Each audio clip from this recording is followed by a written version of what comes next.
এখন বর্ষাকাল, উঠোন ভরা পানি যেন নদীর স্রোতের মতো বয়ে চলছে। একদম নদীর স্রোতের মতো বয়ে চলছে, উঠোন ভরা পানি। এত গরম, মুহূর্তের ভিতরে ঠান্ডা।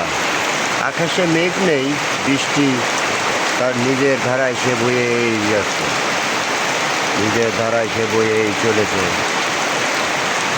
সুন্দর দৃশ্য বলতে দেখতে এমন সুন্দর লাগে।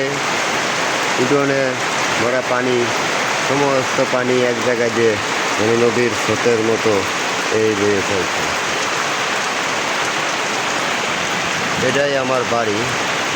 আকাশের গুড়গুড়ি ডাক, বৃষ্টির ছলো ছলো শব্দ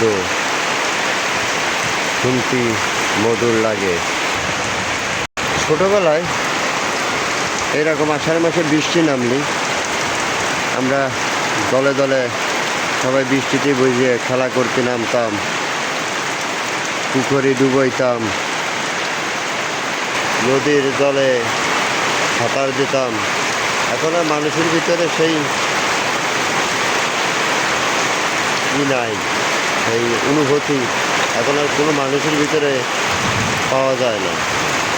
আকাশে গুড়ি গুড়ে ডাক দিত, আমরা নদীতে যা গোসল করতাম, এরকম বৃষ্টি পড়তো তারপরে ঠান্ডা লাগতো, খুব ভালো মজা হতো।